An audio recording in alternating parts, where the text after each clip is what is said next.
Манай нэвтрүүлэгт Монголын зурагт радиогийн анхны нэвтрүүлэгчдийн нэг, Монголын радиогийн ахмад нэвтрүүлэгч, Монгол улсын соёлын гавьяат зүтгэлдэн Жанжаад оржийн арагчаа манай студид сар шинийн нэвтрүүлгийн анхны зочин болон урагдан ирсэн байна. Танд сар шинийн мэнд хүргэе. Та сайхан шинэлж байна уу? Баярлалаа. Өргөн олон үзэгчдийнхээ амар амгалан айлтгая. Сар шинийн мэнд хүргэе. Таны хүүхэд насны тэр үеийн цагаан сар, өнөө үеийн цагаан сар ямар ялгаатай, ямар онцлогтой байсан бэ? За тэгээ цагаан сар гэдэг чинь өөрөө их гайхалтай. Монголчууд бидний өв боломж юм да. Тэгээ би өөрөө малчны хүүхэдтэй. Захуу аймгийн Сангийн суманд төрсөн. Тэгээд одоо тэр үед чи миний хүүхэд ахуй насанд бол манай ард түмийнхэнтэй малаараа л амьдардаг байсан. Манайхан мал их олонтой. Тэгээ цагаан сар бас нэг өргөн дэлгэрч байгаагүй. Ер нь тэгэл гэр бүлэрээ хотл олноороо ах дүүсээрээ л тэгэл нэг одоо нэг их одооны цагаан сарыг бол их дэлгэр өргөн арай бага байсан болов. Ээж минь их баяртай, хөвгөлтэй, дандаа инээд алдсан их хурдан хөдөлгөөнтэй.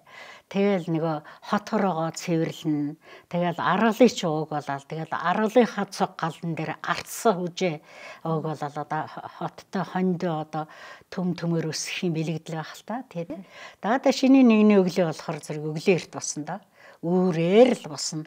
Да үрээр босоолоо ээж минь сайхан жураараа толгоогоо байгаад одоо гоёлгоо цагаан сарынхаа нөгөө гөвсөн нөгөө гой сайхан сар шинийхээ агарыг оруулсан дээлээ өмсөөл жимбитл бүсээ өсөлчээл тэгэл сайхан цайгаж чанаал агтай шаргал цайгаж чанаад тэгэд нар мандаж яхад золгон шүү дээ. Овоон дээрээ тэгэл үүрээр л очтгсан. Овоон дээр нөгөө хүүхэд мөхдөд төрүүлж явахгүй шүү дээ. Ээжийнх араал одоо араас л дагаал ангир шугууш хэл юмнууд л торчгонулдол явна шүү дээ тий. Тэгээд л овоогоо тойрол нөгөө эдийн хундагаа ингээл өргөөл. Мөргөндөө овоондоо бас мөргөн уул хангаад байдэ сүүнийхээ цайныхаа дээжийг өргөн. Тэгээд станыг цагаан сарын баяр гэдэг чинь ямар сайхан байдаг гэж бодно. Ууж идэх юм их цагаан эдэгээрээ л голдуу шинэлнэ. Цагаан сарын шинийн нэгний өдөр чинь нэг хот айлахаар хөөхтүүд өстэй давхиж орондоо. Гүйлдээлэн. Хойв өгнө. Цагаан сарын хойв гэдэг нь аим нэг хөөхтөд өөдөг юм дугуй боовч хийцэн байх шиг. Заримуд нь ингээд нэг жахан ул боовно гэж хэлдэг дээ. Тэрний хив оруулсан боовч шиг. Дээрээс нь 2-3 сахар тавьсан. Тэрийг авахгаа шуугч нь та. Сүүлд нь дэвтэр харандаа өгдөг болсон байсан. Ийм л одоо байлаа миний хүүхэд насны цагаан сарын амьдрал. Одоо их өөр болсон юм да. Энд чинь одоо маш их өөр болсон. Их өргөн дэлгэр болж байна. Би чинь 10 хүүхэдтэй л 5 дахь нь би юм л да. Ээжийн гэрт эхийн алдрын одон зүүсэн хүүхэд байна л да. Сүүлд л бодох нь. Тэгээ сүүлд ургуулаад бодоход ээжийн эхийн алдрын одон нэгдүгээр одон хэн зүүсэн бэ гэсэн миний Янжил том гэдэг дуучин дүү байдгийн. Тэр дүү зүүсэн байдгийн. Тэгээд юм уу ээж минь буй хөрөнгөн л эхийн алдрын 1-2 дугаар одон байлаа да. Тэр алдар цол гэдэг юм үнэхээр ч олон хөөхөд өсгсөн. Одоо сайхан малчууд умтай. Ийм сайхан одоо малчин айлын хөөхтөлтэй.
Таны анх нэвтрүүлэгч болсон дурсамжаас та хуваалцвал. За. Тэгэл одоо биелгээ нэг хэмээг хийдэг байлаа. Тэр биелгээ чинь бол хинч зааж өгөөгөө өөрөө л нэг харчаал тэр биелгийг чинь хөгжим байхгүй шүү дээ. Дандар гэж ингэж яагаад тэгээд нөгөө бас нүрээ угаадаг, үсээ самандаг, толин тардаг тийм л хөдөлгөөн хийдэг байсан шүү дээ. Тийм. Тэгээд дуулдаг байсан угаасаа би. Тэгээд одоо хүүхэд дуулаад байхад чинь ээжүүд чинь их дургүй шүү дээ. Битгий зовлон дуудаад одоо гингэнэл гоншоод байх ингээл. Тэгээ угаасаа нэг дуулдаг болохоор цаанаасаа бас нэг гжигдээд байдаг юм шиг байна л дээ. За тэгжсэн малтай илүү хөөхт болохоор зэрэг малд явах дургүй. Тэгээ малд явах дургүй болохоор л ээж л ингээд гисэн. Ойлгохтой хүн болохгүй юм мал дургүй гэж яана. Гэл ингэнэ. Тэгээ ганцаараа малдаг явах болно та. За ястэ их дургүй явна. Тэгэл нээсгээ явж байгаа л суучин. Ваач гэж хашгараад байна. Тэгэл араас нэг малга хараас л явахаас аргагүй л дээ. Тэгэж явж байхдаа ганцаардахтаа дуулдаг байхгүй юу өдөө. Тэгээ дуулахаар чинь тэр нөгөө одоо микрофон юм да. Тэр ууланд байгаа модонд миний дуучинстай нэг гэж дагуурхаад гэж 2 секундын дараа над сонсогдол. Тэгээд тэндээш дуулж эхлээд би бас тэгэж малд явах бол миний дуулахтай бас холбоотой л да. Би ер нь нэвтрүүлэгч болно гэж ерөөсө бодохгүй байсан. Хүүхэд байхдаа би эмч болно, багш болно гэж одоо хүүхдүүдийн чинь одоо нүцгэлж байгаа л эмч болоод чагнж үзээл эм бичиж өгөөл их тоглодог байсан байхгүй. Багш болно гэж боддог байсан. Тэгээ сүүлд нь ингээд жүжигчин болоод ингээд явчихараа зэрэг юм өөрчлөгддөг юм л да. Би ч одоо анх жүжигчин байсан юм. Дагалдан жүжигчин байж байгаад улсын хөөхөлтийн шатарт. Тэгээд радиод нэг л усын дагин гэдэг жүжиг бичүүлэхгүй юу. Тэгээд тэр жүжигийн гол дүр л усын дагинд би одоо дүрэн таарлаа л да. Радио жүжиг бичүүлэн гэдгийг анхудаа л үзэж байгаа тэр. Тэгээд би чи өөрөө 16-7 настай. Их монлог ихтэй жүжиг. Тэгээд тэр жүжигийг Алтан гэрэл гэдэг найруулагч дараа нь сонсоод үгүй нэ арагчаа жүжигчнээс нэвтрүүлэгчийн дуу хоолой гараад их юм. Энэ одоо манайх сая одоо нэлээд олон хүн шалгасан тэнцсэн хүн байгаагүй. Гэт намайг энэ дараамын шатарт надаас намайг асуусан. Жүжигчин арагчаа аав нэг би байна гэсэн. Би нөгөөд найруулагчаас таньсангүй гэсэн чинь өө чи юус юм яасан жоохон хөвгдөө гэж тэгжээж билээ. Тэгээ чи нэвтрүүлэгч болох уу манайд нэвтрүүлэгч хэрэгтэй байна. Ингэж хэлсэн чинь ямар сони юм бэ? Одоо радиогоор ярих нь шүү дээ. Тэр үед ганцхан радио л байсан. Тэгээ радиогоор ингээд сууж байгаа л ярьдаг байх та гэж бодож иж билээ. Тэгээд шалгуулсан радио тэгээ шалгуулах нь одоо шүлэг уншдгийн, сонингоос уншуулдгийн, дуу дуулуулдгийн. Тэгэл одоо дагалд нэвтрүүлэгч гэдгээр л орж исэн юм да 66 оны 9 сарын 15-нд. Тэгээд радиод яг орцсон чинь тэр үед зурагт радио байгаагүй шүү дээ.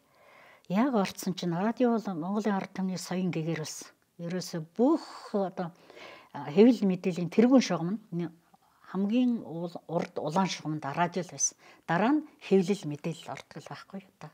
Тэ. Тэгээ яг орцсон чинь их том айл санагдсан. Маш олон сэдвэр уншина. Тэр олон редакц ажиллаж исэн.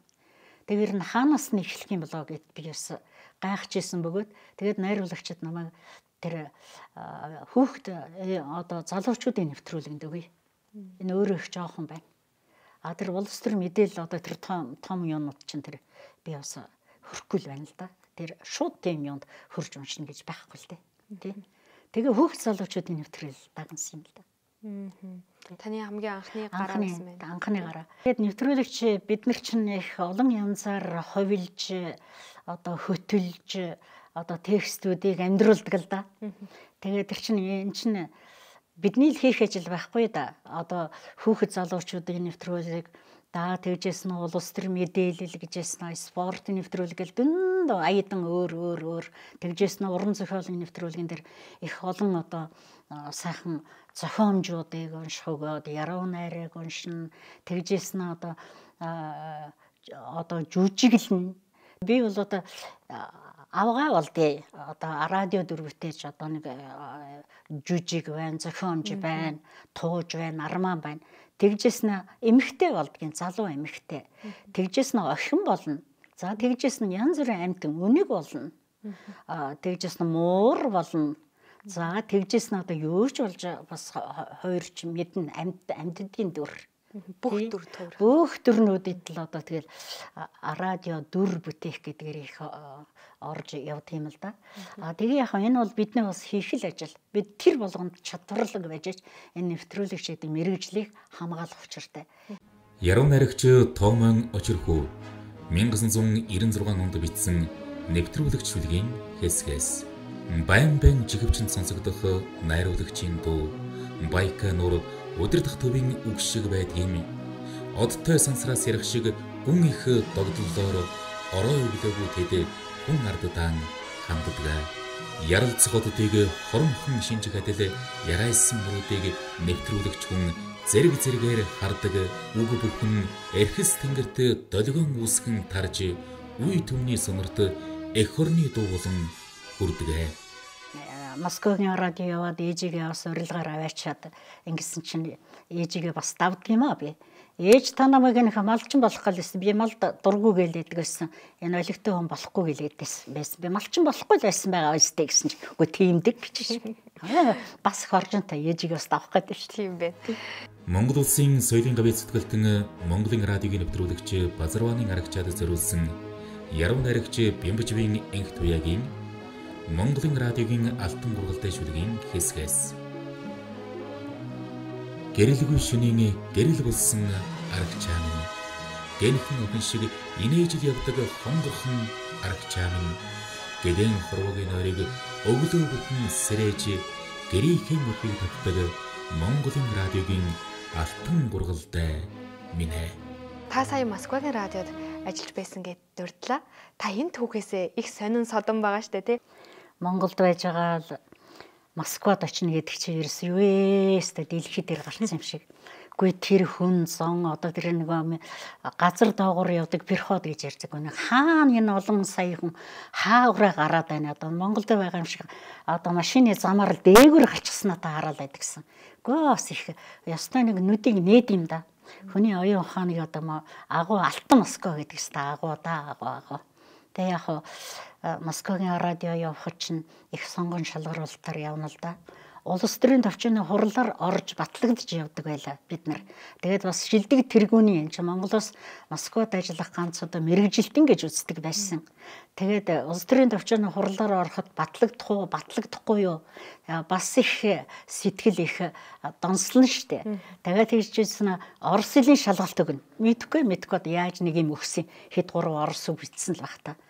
Тэгээд шалгалтанд тэнцлээ болоод тэгэл бүх юм хоёр орны хилэлцээрийн дагуу болохоор гоё шүү дээ. Тэгээ явах цаг хугацаа богоо очиж хүлээж авах газар Москвагийн радио чинь 80-аад орны хил дээр гадны нэвтрүүлгийг цацдаг агуу том байсан. Тэнд Монгол орн өдөрт Москвагаас ярьж буй нэвтрүүлэг 3 удаа явдаг байсан шүү дээ.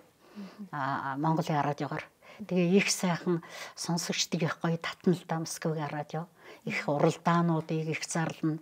Уралдаан тэргүүн байр эзэлсэн хончин, одоо ажилчин, малчин их олон хүмүүсүүд Москвад очиж үзэжсэн.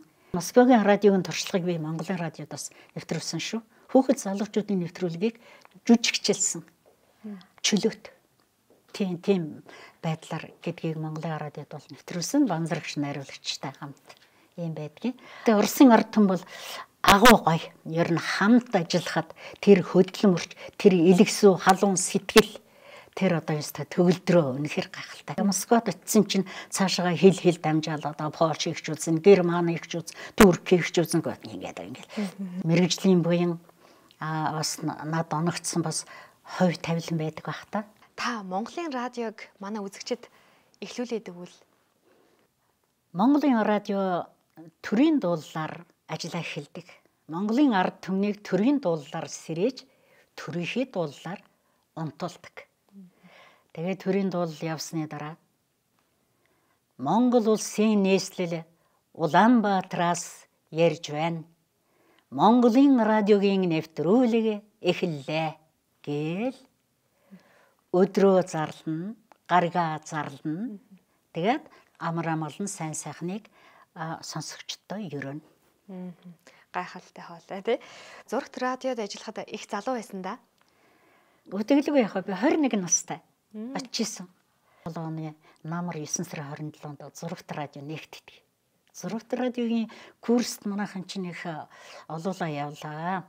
Тэгээд тэр зурагт радиогийн курст намайг явуулъя гэдэг юу байсан. Зурагт радио ч Монголын ард түмний бас л одоо оюун ухааныг одоо баярлуулж баясгасан одоо мэлмийн нээсэн газар л да. Одоо гэр гэрт айлын гэр болгонд шилэн дэлгэцээр яг кино шиг ингээд гардаг гэхээр ойлгохгүй л байдаг байсан. Тэгээд тэрийг одоо амьдралд ингээд нээгдээл энэ хөгжил юм да. Асар том хөгжил. Тэгээд зурагт радио нээгдээд тэр ахалт сэргэлэнчүүдийн клуб гэдэг чинь телевизийг урлаг, дэлгэцийн урлаг гэдгийг ард түмэнд харуулсан юм. Тэнд чинь нөгөө залуучууд оюун ухаан, авиас чадвар ахвалсан байгаа сордог. Тийм одоо нэлээд уралдаант цэнгэнт нэвтрүүлэг байсан. Тэгээд тэнд хөтлөгчийг яахаа гэдэг асуудал гарсан чинь нэвтрүүлэгч аргачлалын радиод байгаа жүжигчин штэ гэж. Тэгэхээр жүжигчин гэдэг энэ мэрэгжил бас их надад бас их өрөөгөж өгсөн. Яг одоо тайзан дээр гарахж байгаа нөөр гарсан ч гэдэг юм уу. Одоо нэг тийм багч гэсэн баг л да 3 жил гэдэг баг байлгаа хахад 10 жилийн хүүхдүүд намайг нэг дурдсан захиан дотор хийгээд явуулдаг л энэ төр байсан. Дэлгэц бол маш их хүчтэй. Ард түмэнд маш их хүчтэй очдог. Баяр бахархал бол төржил байла. Таныг дуулдаг байсан гэж сонссон. Та их гоё дуулдаг юм байлээ. Тэгээд хэрвээ та нэвтрүүлэгч болоогүй бол дуучин болох байсан уу гэх. Сургуулийн амралтаараа цас орцсон аврын сард тэгэл гэрийн яндангаар утаа ингээ суунаглаа. Нөгөө мал хунар нэг бол одоо хотондоо байж байна, нэг бол ингээд ойрхон бэлчээрт явцсан байж байна.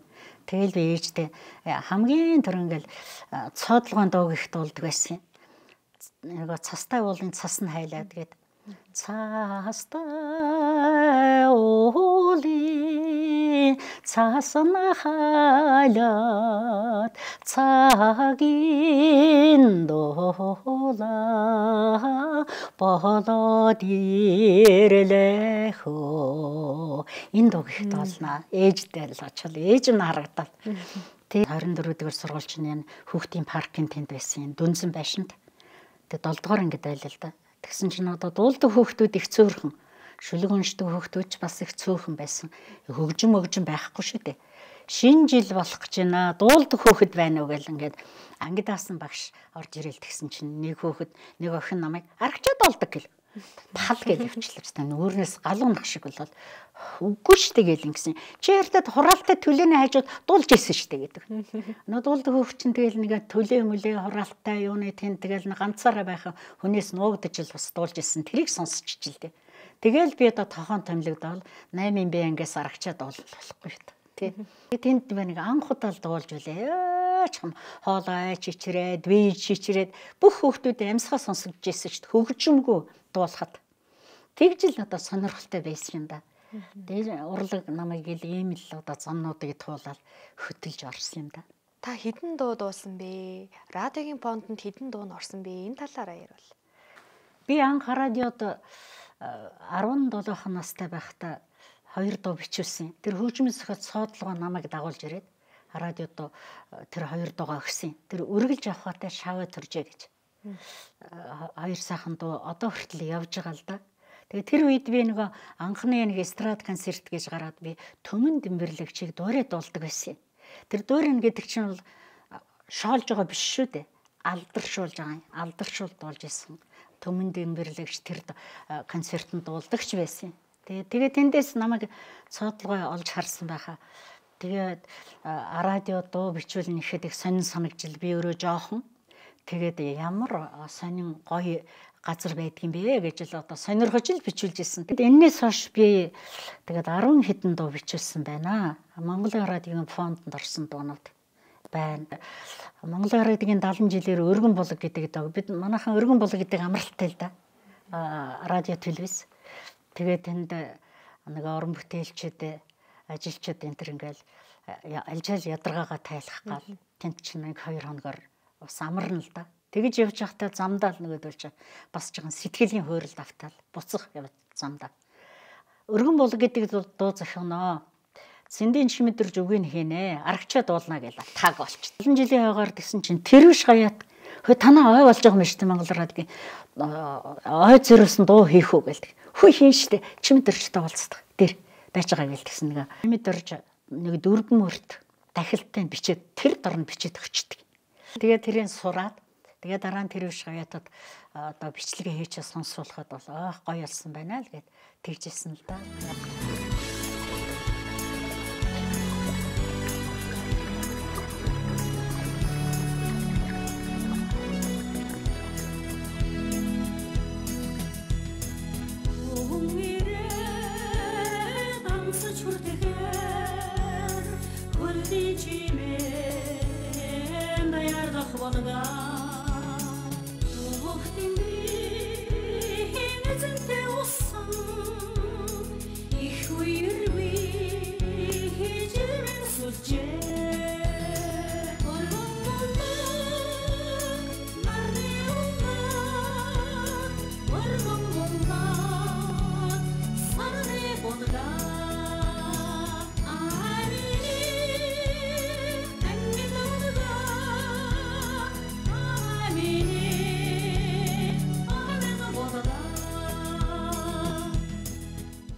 Атгсан шагаа гээд нэг сайхан дууг нь Хурдын Утхан Баяр аян хийгээд тэр миний дуу оюун бэлэг гэж нэг компани захирал дүү би. Даштерж оюун бэлэг. Тэр оюун бэлэг гадагшаа англи руу явж байгаа одоо дууны тэр нэг аавын гэрийн хойморт ирхэлсэн атгсан шагаа шиг 10 бэлэг билээ энэ гэсэн шүлгийн мөр орж ирсэн байл. Тэгээд тэрийгээ тэр Утхан Баярт үзүүлсэн ч Утхан Баяр аян хийгээд тэгээд би одоо сайхан дуучидтай хамтраад, сайхан залуучуудтай хамтраад энэ атгсан шагаа гэдэг дууг болсон. Энэ Монголын радиогийн фонд орсон байна.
Радиоч их баян шүү дээ. Тэр дуу бичлэг хөгжим гэдэг бол агуу штэ. Тэгээд Монгол радиогийн тэр фондонд байсан одоо амьд тоглолт дууны ая булгаар хөрөнцөн Баруун Монгол ардын дуу, Монгол ардын дуу Бууралмаар хоёр би тэрийг ингэ сонссон чинь үгүй энийг нэг дуулчмаар санагдаад миний хоолой дээр нь яг таарах юм биш үү гэд энэ хоёр айлгойг би ингээд CD-нд ингэж аваад тэгээс сураад энэ хоёр дог бичүүлсэн юм аа.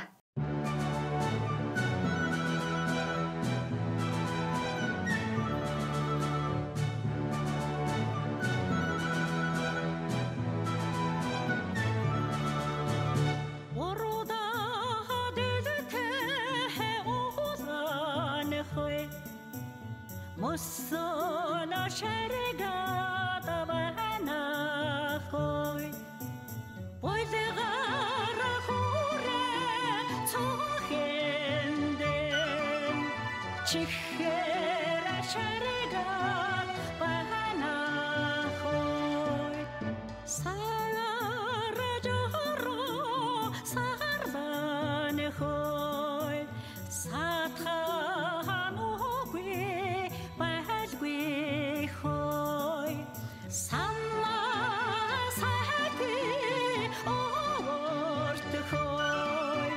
чихэрч байлгүй яах вэ хөө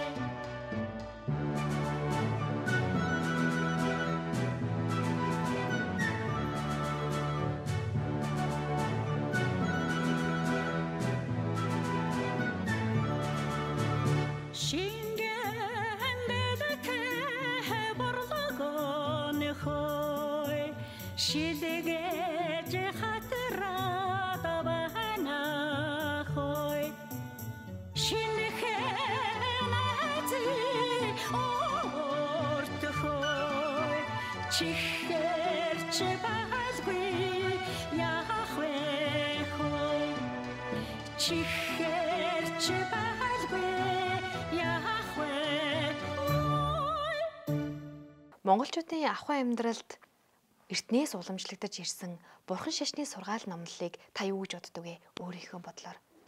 хүн бас нэг онцгой нэг одоо бас нэг одоо өөрийн төрхөө өөрийн одоо байгаа энэ мэрэгжилдээ бас нэг ялгарч гарч ирэх юм байд юм байна л да. Тэгээ урд нь бас нэг нэвтрүүлэг би сургаалын нэвтрүүлэг хийцэн чинь тэр дуу хоолой үг хэллийг одоо тэр аядан нэг тааламжтай байсан байна л да.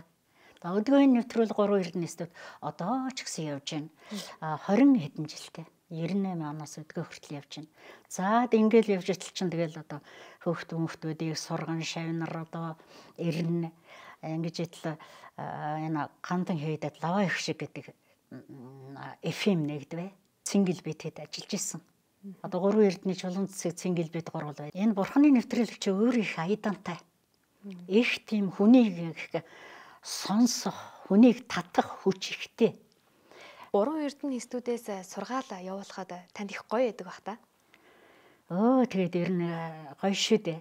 Бурханы сургаал байна, далаа багш байна, зопо эрийн бүүчи, олон эрийн бүүчинүүд тэгжээс нь ганц одоо бурханы сургаал биш шүү дээ. Тэгээд ноён хотог данзан арвж бэлэг танхаа ямар цагийг эслэгт цаасан шууны үлгэр миний үгийг сонсохоор мэрэгдийн үгийг сонс оюун түлхүүр ямар гайхамшигтай. Ингээд сургаалыг би ингээд студид ганцаараа л одоо сургаал битэр ганцаараа л ингээд хоёулаа л ингээд явна штэ. Тэгээд гараад ирэхэд хүн өөрийнх гоё болдгоо штэ. Нэг сэтгэл ууж явах ямар сайхан юм дээ. Энэ хүн зон ч одоо юун да ингээд уймраад бужигнаад ингээд байдгийм дээ. Одоо энэ олон машин гарч яадаг байна, олон байшин гарч яадаг байна. Сэтгэлийн амар амгалан гэж агуу юм да гэж бодож би энэ лаван ихшээ дээр ингээд байж исэн хөдөөний нэг сонсогч орж ирэхгүй юу. Тэгээд чулуун цэцэг намайг нэвтрүүлэгч аргач шүү дээ. Одоо манай энэ сургаалууд явуулдээ штэ гэдгсэн чинь нөгөө хөдөөний малчин чинь бурхан бодисаад байгаа гэд над мөргөд унцдаг байж штэ. Би сандар хүй та бос би бурхан биш хүн гэдэг гэсэн. Ард хүн бол одоо тийм гоё. Тэгж амьлуулж сайхан одоо тийм ээж аавын сургаал гэдэг чинь бурхтын сургаал шүү дээ. Тэгээд одоо тийм сайхан хүндэтгэлтэй. Одоо сургаал өөрөө бол хүнийг хүн болгодог л доо. Гайхамшигтай гоё, их сайхан. Өөрөө их гоё болд нь шүү дээ. Тийм ээ. Хамаг амтэн жаргалан хийгээд жаргалангийн шалтгаан луга төгөлдөр болтугай. Хамаг амтэн зовлон хийгээд зовлонгийн шалтгаанаас хагцах болтугай. Хамаг амтэн зовлонгүй амгалангаас үл хагцах болтугай. Хамаг амтэн хол ойр уурлах тачаах хоёроос хагцж тех сайн сэтгэлээр бат орших болтугай. Дари дүрээ сууха. Гайхалтай он жилүүд өнгөрсөн байна тий. Тийм байна. Өдгөө хүртэл 59 дэх жилдээ явж ин да. Бас урт хугацаа эргээд харахад яасан урт хугацаа юм бэ? Одоо тэгэл амьдралд ингээл явахад чинь тэгэл энэ урт хугацаа туулж байгааг мэдэхгүй. Нэг л эргээд харахад энэ чи яасан олон жил өнгөрцөн юм бэ гэж ингэж л бодогдох юм да. Нэвтрүүлэгч болж байгаа шин залуу үедээ хандаж хэлмээр зүйл байдаг уу? Ер нь тэгээд энэ радио, телевиз гэдэг чинь их олон дагуулууд ястаа нэг цацрч байна да. ганцхан радио, ганцхан зурагт радио байхад ажиллаж исэн үе минь их сонин санагдаж байна. Зурагт радиогийн нэвтрүүлэгч байх гэдэг, радиогийн нэвтрүүлэгч байх гэдэг уг нь мэрэгжлийн хувьд нэг ижил юм шиг мөртлөө бас ялгамжтай. Нэг нь сонсно, нөгөөх нь харна. Тэгээ тэр бие авч явах соёл, тэгэл одоо хэл ярианы соёл, тэгэл боловсрал их олон юм хамаарна шүү дээ. Тэгээд авиас байна уу? Ямар авиас байна? Ер нь нэвтрүүлэгчид ингээд шалгууруулалтанд янз бүрийн хөмсөд ирдэг л дээ. Тэгэхээр хамгийн ойролцоо тусдаг нь багш жүжигчд л гэдэг юм. Тэгвэл яг жүжигчин нэвтрүүлэгчээр би орцсон чинь жүжиглээд байна гэж бас шүүмжилт ордог юм. Одоо тэр улс төрийн нэвтрүүлгийн дээр жүжиглэж болохгүй юм шиг л. Одоо тэгэхэд бусад нэг жүжиглээд бас нэг аятайхан одоо хөтлөөд аваад явчих нэвтрүүлгүүд хүүхд залуучуудын нэвтрүүлэг байдаг юм аа. Тэгээ одоо бол их олон телевиз, олон FM-ууд маш их өргөнөөрөө өсч хөгжиж цацарч байна да. Гоё байна. Манай залуучууд их гоё болсон, хөвгүүд их сайхан царайлаг, эрч хүчтэй. Манай охтууд ямар гоё царайлаг, яасан сайхан болсон юм дээ. Тэгээд авиас төгөлдөр байна, энэ мэрэгжлийг сонгоно гэдэг чи их л хүч хөдөлмөр орондоо. Ихч хүнд загнуулна. Тэр их загнуулах, тэр юмыг давж гарна гэдэг бас бэрхэлдээ. Өөрийн хүч хөдөлмөр маш одоо чиглэсэн зорилгодоо хүрэхин тулд Ахмад үеэсээ их суралцах юм их байлаа. Сайн сайхан багш нартай байлаа. Миний багш Цэвэн Дөрж гэж алдартай сайхан нэвтрүүлэгч байсан тэр хүн. Үнэхээр үлгэр дуурай л та. Бэлэг танхай хүн байсан да. Тэгэд яаж энэ хүн шиг ямар ч торхгүй, ямар ч юунд ороход л гэсэн урсж яадаг. Тэр давалгаалж яадаг. Тэр нэвтрүүлгийн өнгө гайсанд яаж ингэж сайхан ингэж хурдан өөрчлөгдөж байна вэ? Бүрээс зүүдэлж байгаа юм шиг. Би бас боддгийн манай нөхдүүд их хөөрхөн байна, их гоё байна. Одоо тэгэл их Европчсан юм да. Их Монгол занжлаа, Монгол өв соёлоо битээ хаяасаа, гээгээсээ энэ үсээ дандаа битээ задгаа битээ ингэж хаяж яваасаа. Настай хүн хэлж исэн хүүхэд ээжээсээ бузартдаг ганцхан юм байдаг.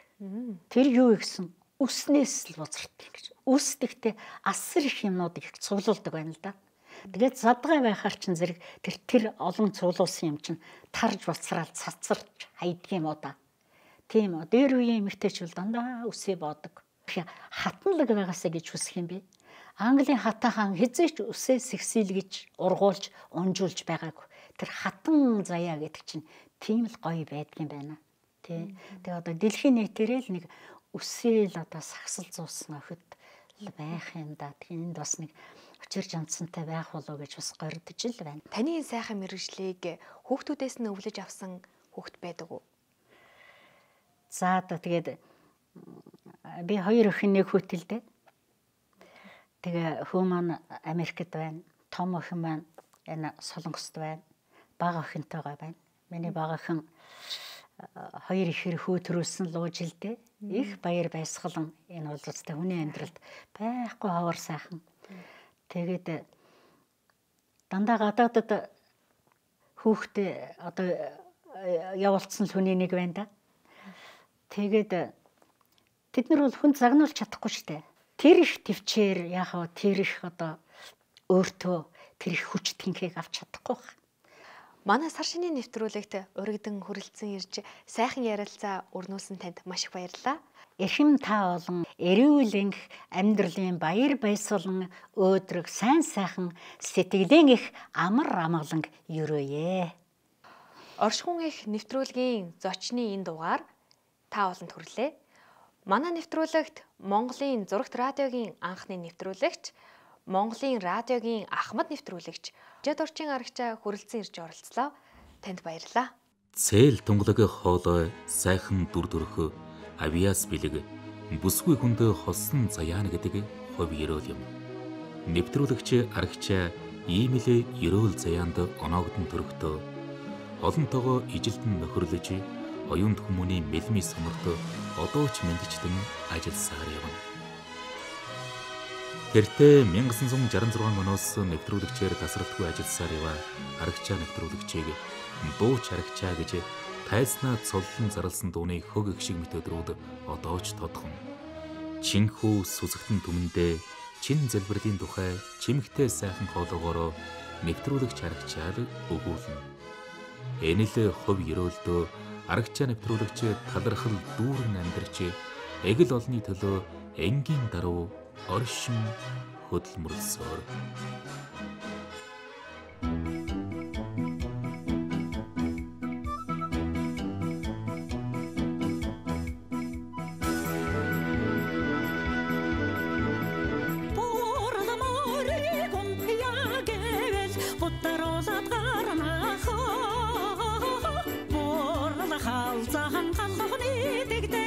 Шамбала